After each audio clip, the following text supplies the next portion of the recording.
Good morning all of you. Today मैं topic बल एवं गतिज। देखो, ये जो बल एवं गतिज जो है हमारे सीजी टेट, एम टेट एवं प्रयोगशाला परिचर्या तीनों में इंक्लूड है, तीनों में कंपलसरी ये topic. So most important topic. So let's go MCQ। ये बुक से पढ़ा रही हूँ, फिर बाकी अलग अलग बुक से हम पढ़ेंगे। पहले इस बुक से पढ़ लेते हैं। पहला क्वेश्चन देखते हैं। यदि एक पत्थर को वायु में फेंका जाता है तो यहाँ तय करते हैं। इमेजिन करो कि हम किसी पत्थर को वायु में फेंकते हैं तो ये कैसे होते हैं। भाई नॉर्मल सी बात है, पर अब वाला पत्थर होता है। ठीक है, नेक्स्ट देखते हैं। कथनों को ध्यान से पढ़िए, बोल रहे हैं। पहले पढ़ते हैं। पहले, प्रकाश ध्वनि से अधिक तीव्र गति से चलते हैं। सही है, प्रकाश ध्वनि से अधिक तीव्र गति से चलते हैं। सेकंड, समुद्र में पानी का घनत्व नदी के पानी के घनत्व से अधिक होते हैं। सही है, जो हमारा समुद्र है, पानी का जो डेंसिटी है नदी के पानी के डेंसिटी से अधिक होता है, मोर देन होता है। सही है, दोनों ही ऑप्शन सही है। थर्ड ऑप्शन देखते हैं। हवा में कार्बन डाइऑक्साइड की प्रतिक्रिया से लोहे में जंग लगता है? नहीं लगता है। This is wrong. आंसर क्या होगा? ऑक्सीजन के वजह से लोहे में जंग लगता है, तो आंसर इज 1, 2। नेक्स्ट क्वेश्चन देखते हैं। 4, जब किसी पत्थर को एक रस्सी हिल रहे होंगे ना, तो आप लोग को थोड़ा सा प्रॉब्लम होगा, एडजस्ट कर लीजिए। Content is most important, so please understanding. जब किसी पत्थर को एक रस्सी के एक सिरे पर बांधकर, इमेजिन करना कि पत्थर है, इसमें एक सिरे में बांधते हैं और उसके वृत्ताकार घुमाते हैं रस्सी की सहायता से, तो यहाँ वृत्ताकार घुमाने जारी रखते हैं, तो वो कौन से अभिक्रिया होगा? भाई कौन सा बल होगा? तो अब केंद्रिक बल होगा, अभिकेंद्रिक, क्योंकि इसको एक भाग में रखें, ऐसे ऐसे घुमा रहे तो एक ही जगह में है, तो अभिकेंद्रिक बल हुआ ना। फिर नेक्स्ट देखते हैं। कुछ जोड़ी मिलाओ देख रहे हैं। देखो, पृथ्वी एवं तारों के मध्य दूरी कैसे होते हैं? कैसे होते हैं? प्रकाश वर्ष बोल सकते हैं इसको, है ना, प्रकाश वर्ष। एन शक्ति क्या होते हैं? शक्ति वाट होते हैं। शक्ति क्या होते हैं? वाट होते हैं। ठीक है, ये आंसर सी हो जाएगा। विकिरण का तरंग दैर्ध्य कैसे होते हैं? एक स्ट्रॉन्ग होते हैं। नाभिका का आकार कैसे मानते हैं इसको? फॉर्मिक होते हैं। ठीक है, ओके। नेक्स्ट देखते हैं। प्रक्षालन मशीन की कार्यप्रणाली का सिद्धांत है। हम प्रक्षालन मशीन का कि जो हम वर्किंग सिस्टम देखते हैं, तो क्या है? अपकेंद्रिक है, अपकेंद्रीकरण होता है। नेक्स्ट क्वेश्चन की तरफ बढ़ रहे हैं। दूरसंचार के लिए प्रयुक्त तरंग है, क्या है? माइक्रोवेव। दूरसंचार के लिए प्रयुक्त तरंग है माइक्रोवेव। नेक्स्ट, निम्नलिखित में किस एक प्रकार की तरंग का प्रयोग रात्रि दृष्टि उपकरण में करते हैं? मतलब रात के समय किस उपकरण को हम दृष्टि उपकरण के रूप में करते हैं? सॉरी, बहुत ही प्रॉब्लम हो रहा है यार। ठीक है, पढ़ना है तो प्रॉब्लम तो सहना पड़ेगा। निम्नलिखित में से किस एक प्रकार की तरंगों का प्रयोग रात्रि दृष्टि उपकरण में होता है? आंसर नंबर सी, अवरक्त तरंग। ठीक है, किसी वृत्ताकार पथ को घुमाने वाले वस्तु की चाल होते हैं V = 5R/T। ठीक है, अब आते हैं नेक्स्ट क्वेश्चन। यदि किसी वस्तु द्वारा तय की गई दूरी के समय में अनुक्रमानुपाती है तो वस्तु क्या होते हैं? अचर चल से गतिशील होते हैं। ठीक है, मतलब एक अचर, चर अचर अलग है ना, जैसे कि हम चर x y को चर कह सकते हैं, और जैसे कि 1 2 3 4 वो अचर होते हैं। इस प्रकार अचर चाल से गतिशील होता है। जब कुएं से पानी को बाल्टी के ऊपर खींचते हैं तो हमें महसूस होते हैं कि बाल्टी कैसे महसूस होते हैं, पानी की सतह से ऊपर भारी हो रहे हैं, क्योंकि हम कुएं से हम पानी निकाल रहे हैं ना, तो बाल्टी को ऊपर रूप से खींच रहे हैं, तो कैसे महसूस होगा भाई? आंसर नंबर ए होगा, पानी की सतह से ऊपरी भारी हो जाएगी। नेक्स्ट क्वेश्चन देखते हैं। दो उत्तरोत्तर सिंगर मतलब सक्सेसिव क्रिस्टिस अथवा दो उत्तरोत्तर गर्त सक्सेसिव ट्रोगेट्स के बीच को दूरी को क्या कहते हैं? तरंग दैर्घ्य या वेगलेंथ कहते हैं। नेक्स्ट आते हैं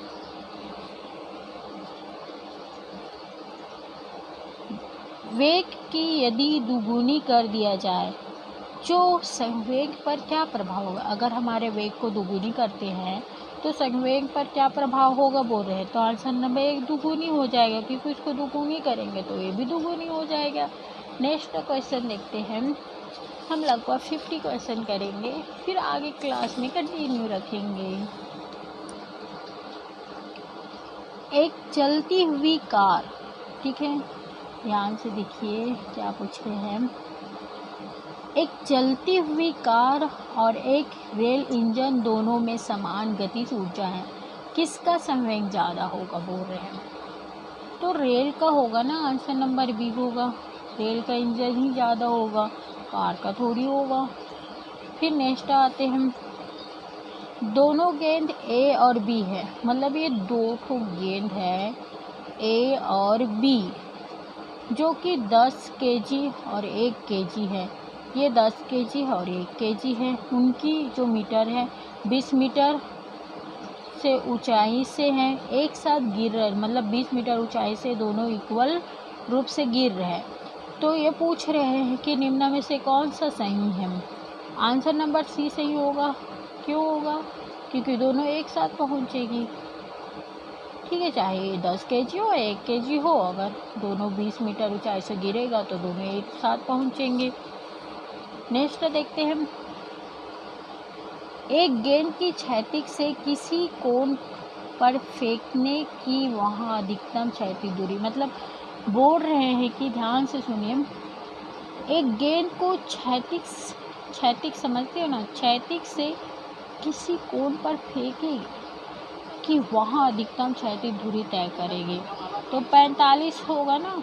अगर ये क्षैतिज फेंक रहे हैं, देखो ये क्षैतिज है, ऐसे ऐसे ऐसे 45 अंश, ठीक है, तो 45 अंश ही जाएगा। यदि किसी वस्तु का वेग 3 गुना बढ़ा दिया जाए तो इसकी गतिज ऊर्जा क्या होगी? 9 गुना हो जाएगी। 3 तिया 9। 1 केजी और 4 केजी द्रव्यमान की दो वस्तु एक ही गतिज ऊर्जा से गति कर रही है, उसकी रेखीय वेग का परिणाम का अनुपात होगी, क्या होगी? 2:1 होगी। निम्नलिखित में कौन सा आभासी बल है? आभासी बल कौन सा प्रतीक हो रहे हैं? अब केंद्रीय बल जो है ना वो आभासी बल है। नेक्स्ट पॉइंट, दूध को मथने पर क्रीम अलग हो जाती है, इसका कारण क्या होता है भाई? नॉर्मल है, अब केंद्रीय बल के कारण ही दूध को मथते हैं तो उसमें क्रीम अलग हो जाती है। नेक्स्ट, पदार्थ के संवेग, पदार्थ के संवेग मोमेंटम और वेग के अनुपात में कौन सी भौतिक राशि प्राप्त होती है? द्रव्यमान होगा, क्योंकि जो मटेरियल के संवेग और उसके वेग के अनुपात को कौन सा भौतिक राशि दर्शाते हैं? द्रव्यमान यानी मास। फिर नेक्स्ट देखते हैं।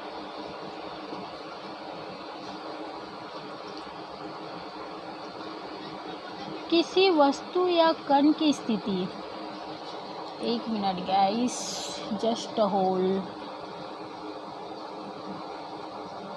किसी वस्तु या कण की स्थिति के मेजरमेंट के लिए एक निर्देशित बिंदु का चयन किया जाता है, उसे कहते हैं मूल बिंदु करते हैं ना, क्योंकि हम किसी वस्तु के कण की स्थिति पोजीशन को मेजरमेंट कर रहे हैं तो उसको मूल बिंदु से स्टार्ट करेंगे, एक लड़की झूले पर बैठी स्थिति में झूला झूल रही है। उस लड़की के खड़े हो जाने पर प्रदोलन आवर्तकाल क्या होगा? कम हो जाएगा। अगर वो खड़ा हो जाएगा तो उसके दोलन की गति कम हो जाता है ना। एक भू उपग्रह अपने कक्षा में निरंतर गति करते हैं या अपकेंद्री बल के प्रभाव से होता है जो प्राप्त होता है। तो आंसर नंबर बी होगा। आंसर नंबर बी होगा। पृथ्वी द्वारा उपग्रह पर लगने वाले गुरुत्वाकर्षण बल। ठीक है, नेक्स्ट चलते हैं। यदि लोलक की लंबाई 4 गुनी की जाए तो लोलक झूले की समय अवधि कैसी होती है? 4 गुनी होगी। सरल लोलक का आवर्तकाल 2 गुनी हो जाए यदि इसकी लंबाई 2 गुनी कर दिया जाए तो आंसर नंबर ए होगा। एक वस्तु एक समान वेग से चलती है, इसका त्वरण होता है 0 होगा, क्योंकि इक्वल समान चलेगी तो उसके त्वरण नॉर्मल सी बात है 0 हो जाएगी। नेक्स्ट में चलते हैं। पवन वेग निम्नलिखित से रिलेटेड है। दाब प्रणोत से रिलेटेड है। Answer number C. आइंस्टीन को ऊर्जा द्रव्यमान का संबंध, कितना इंटरेस्टिंग क्वेश्चन है, हम सब जानते हैं। E = mc²। ठीक है, वो जाने माने सेंटेंस है ये। E = mc² में c क्या है? c एक प्रकाश की तीव्रता है।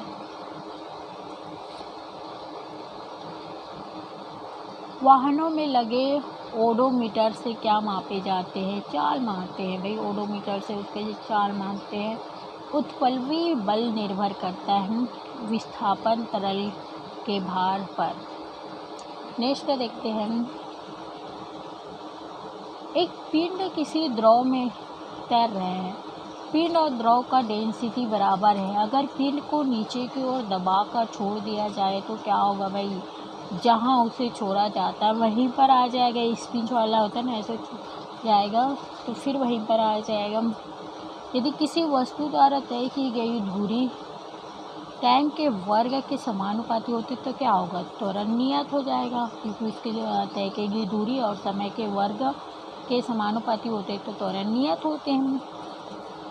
नेक्स्ट, एक समान रिक्त गति जो होता है चाल की नियत होता है। इक्वल समान की रिक्त गति कर रहे हो, कैसे होगा? चाल नियत रहेगा। अब चलते हैं नेक्स्ट गति में, नेक्स्ट क्वेश्चन।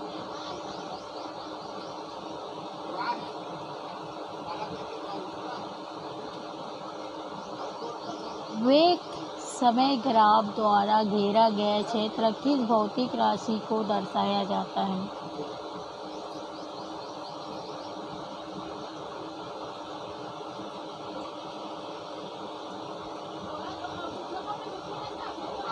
विस्थापन। निम्नलिखित किस राशि का मान 0 अथवा ऋणात्मक हो जाता है? विस्थापन। वेग समय ग्राफ द्वारा किसका अध्ययन किया जाता है? त्वरण। एक गतिमान पिंड समय के वर्ग के अनुक्रम अनुपाती दूरी तय कर रही है। पिंड का त्वरण क्या होता है? नियत होता है। यदि एक चींटी फर्श पर सीधी रेखा में गति कर रही है तो किस प्रकार की गति को प्रदर्शित करता है? एक विमीय। यदि कोई वस्तु सीधी पथ पर गतिशील है तो वस्तु का वेग का परिमाण तुल्य होता है वस्तु की चाल पर। चाल समय ग्राफ पर बल प्रदर्शित करके त्वरण पर। एक वस्तु विराम से कुछ दूरी चलकर रुक जाती है। वस्तु प्रारंभिक एवं अंतिम वेग का अंतर होता है 0 पर। सो गाइस, आगे का टॉपिक हम नेक्स्ट क्लास में देखते हैं। अभी के लिए गुड डे, बाय बाय।